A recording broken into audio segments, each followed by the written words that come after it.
Back here to X's and Bros on the Michigan Sports Network. Danny Kayla, Ryan Elke, Anthony Bellino, all joining you. Join us now, color analyst for the Michigan State Spartans on the Spartan Radio Network, Matt Steigenga. Matt, my friend, good morning to you. Welcome back to the program. The pride of GR himself. How are you this morning, partner?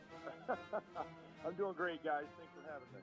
I gotta ask you, because we're watching Spartan Hoops this year, and you're talking to somebody with a C-Web jersey hanging on behind it, just so we know, what side of the fence I'm on here. And I'm listening to Spartan fans, and I'm watching this team schedule these juggernauts at the beginning of the season, and they finish the year at 19-11. They're able to secure themselves buys in the Big Ten tournament.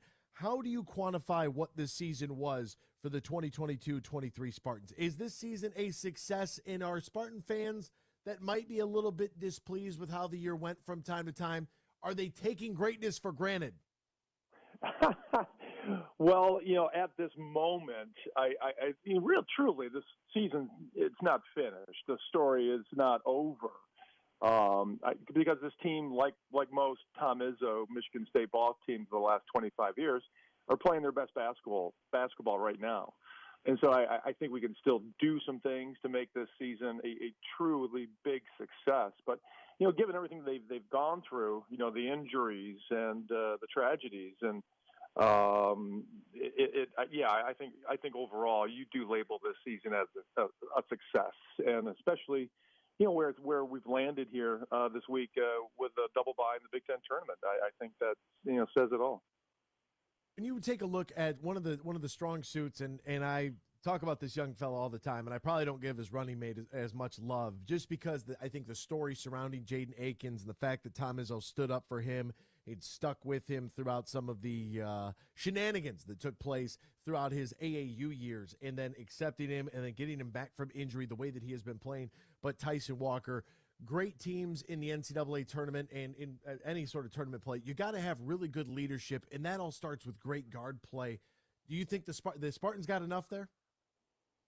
Well, I've commented that I think we have one of the best backcourts in the country. Now, you mentioned the word leadership. I think a lot of guys on this team have kind of looked to each other, and no one's ever really kind of stepped up and taken, the reins to really lead, because A.J. Hoggard would be that natural guy, but he's not, by seniorship, not the guy. It's kind of been odd, and I think that's maybe the one hold or drawback this team has had. But Jaden Akins, when you mention him, first of all, he's just a terrific kid. Yeah, he's had troubles, but he's just a wonderful young man, and I'm really proud of him, because, again, here's a guy that came back from an injury in the summertime and then had a midseason injury, and playing some of his best basketball in a green and white jersey. So, when you have a guy now that it's kind of like the fourth added scorer, he's a nightmare for opposing coaches when they have to try to game plan this Michigan State ball club. Joey Hauser was a guy that got a lot of flack last year, Matt. I happen to be one of those people on social media, and I read through the comments, and I'm like, wow, there's a lot of people with a lot of opinions right now that probably have never even shot a basketball in their life, much less in a game that actually means something, neither here nor there. But, man, there's a lot of criticism. That young man just stick with it. That's all you can tell him to do, stick with it. Keep shooting, shoot yourself out of it.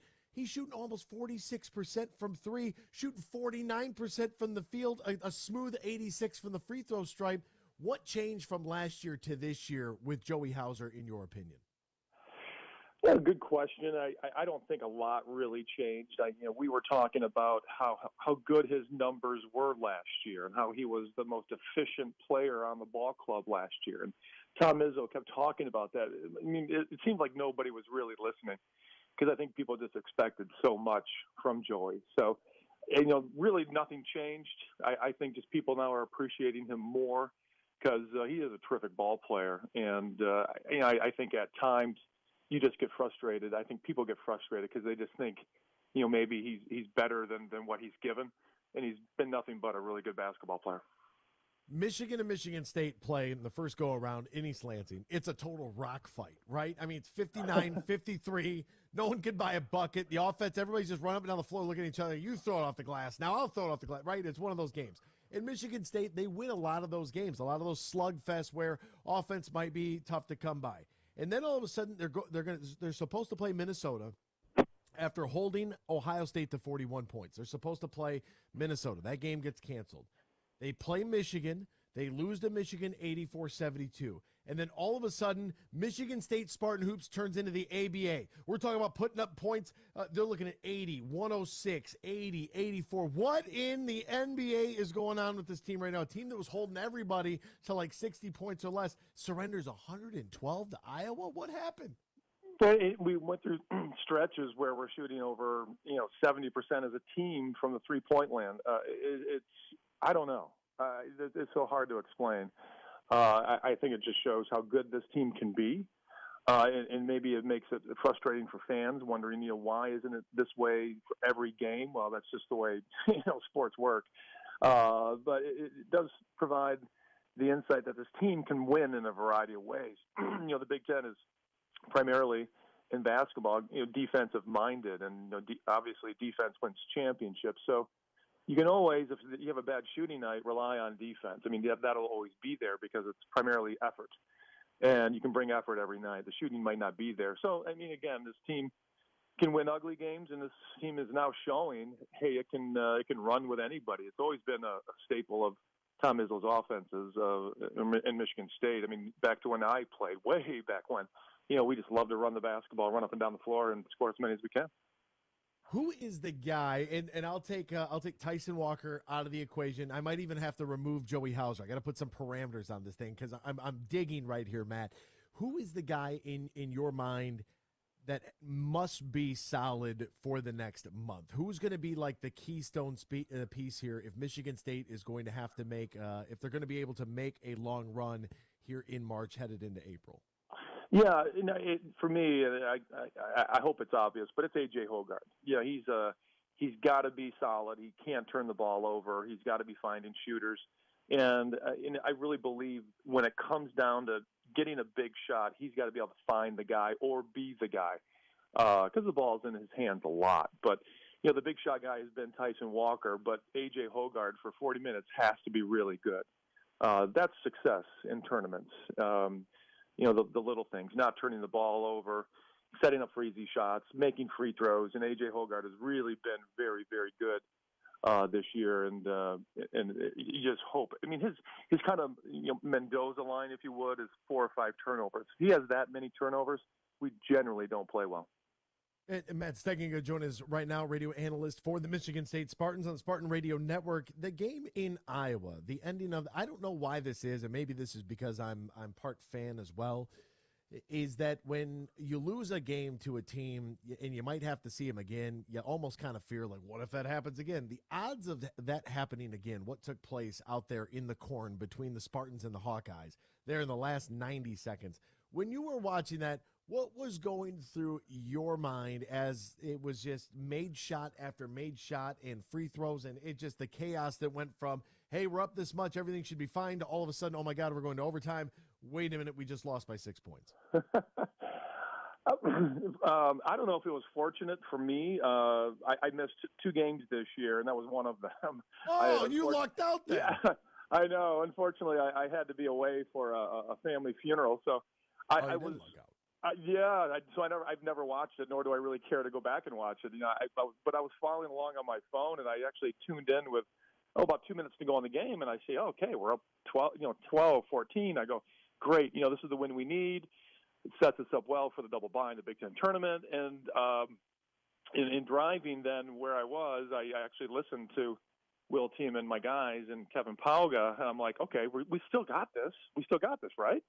And then, the world caved in, and I just couldn't believe it. So, and I did watch probably the last 30 seconds and then overtime, which is probably the worst basketball I could possibly want to watch.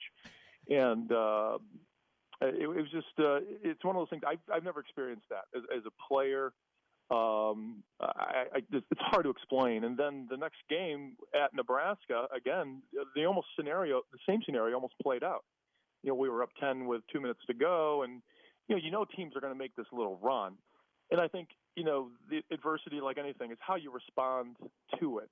And that team responded, really well. Obviously, we won the Nebraska game on the road, and I think that in itself was what this team needed to put that Iowa loss behind them. And, now we have a great chance. I mean, we'll see what happens. More than likely, we'll play them Iowa on Friday, and I hope we do. I really hope we do, because, again, we can exercise those demons and put that behind us.